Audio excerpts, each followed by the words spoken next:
Hello everyone, this is Ken with Power Source Electric Unlimited, and thanks for coming out and checking out our video on taking down a ceiling fan. There's a lot of different reasons to take down a ceiling fan. Maybe you want to take it down and put up a light fixture.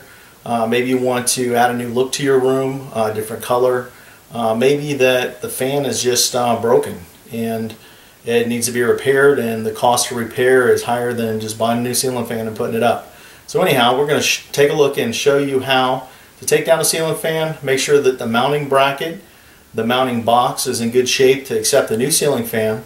Also, make sure that the wires are in good shape, and make sure we put our ceiling fan up safely.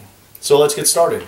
Okay, we're up here at the ceiling looking at the canopy that's mounted to secure the fan. I've already made sure the power is off, turn the switches off, make sure the breaker's off. That's why you're going to hear a chirping sound every once in a while in the background. That's the smoke detector letting me know that there's no power there. But anyhow, we're looking at the canopy right now. We're getting ready to take that loose. And you'll notice that there's two screws right here.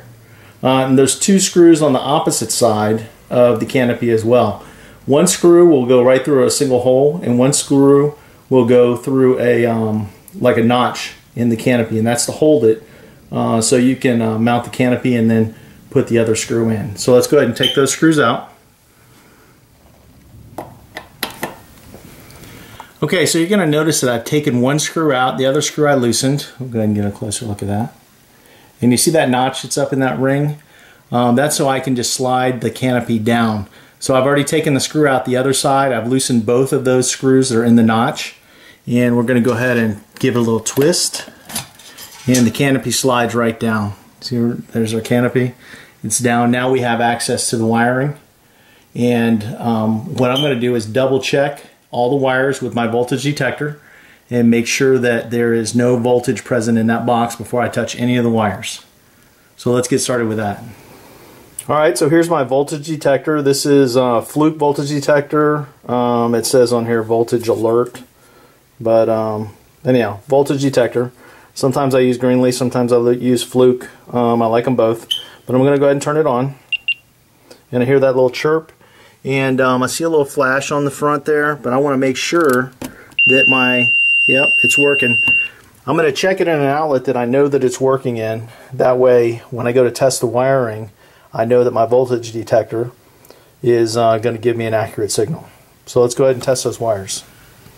Okay, so without touching any of the wires, I haven't touched any of them yet. First thing I'm going to do is I'm going to take my voltage detector. I see it flashing there. I know it's working. I'm going to go ahead and touch it to the wires here. I'm going to make sure the blue wire, the black wire, I'm going to make sure those aren't giving me any sound. I know that there's no power there, so I know that I can safely disconnect the ceiling fan. So let's go ahead and get started taking the fan down. Okay, I've straightened out my wires now that I can get over to the wire nuts. I'm going to go ahead and give them a twist and disconnect them. So go ahead and disconnect here. The wires just come right apart. Give it a little twist here. My wires come apart, and right here, and now I've got all my caps off. Now I'm getting ready to, the next step is to get this fan taken down. Now let's take a look here. You can see all the wires are disconnected. There's nothing connecting any of the wires to the ceiling, so I can safely take the fan down. Now see that ball? There's a ball right inside, and that makes it to where this fan can move and rotate and vibrate. You can see here I'm twisting the fan around. It rotates on that joint.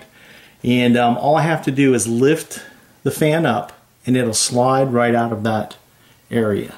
So let's go ahead and do that. I'm going to go ahead and lift it up. And you see how the fan just comes out, and give it a little shake here. And now my fan is disconnected from the ceiling. Okay, no more ceiling fan up here. I see my wires, making sure that they're in good shape. Taking a look at each one of them. I got a good bit of copper there. None of it looks pinched or in a bind. My insulation looks like it's in good shape. So next thing I'm going to do is take down this bracket, because every fan comes with its own bracket, or if you're doing a light fixture, then it'll have its own bracket. So let's take down this bracket and then take a look at the junction box. Okay, I've taken down the bracket. I'm looking at the box. It looks pretty secure. If you can see, there's four wood screws tying this box to the ceiling. That's a very secure mount. You see the holes there where the mount was connected. The ceiling fan mounting bracket was connected. Then you'll see the connector. Let me show you right here.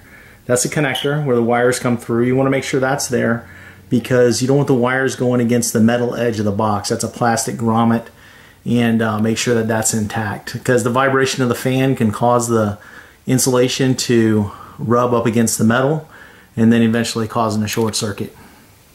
Alright, we've taken down the ceiling fan. We're ready for our next project, putting up that light fixture or new ceiling fan. And I hope this video was helpful. Thanks for coming and taking a look at our video on taking down a ceiling fan. Please subscribe. Please like us if this video was helpful. I hope you subscribe and check out our other videos. We'll be having our next video is installing a ceiling fan. Thanks a lot for coming to see our video at PowerSourceTutorials.com.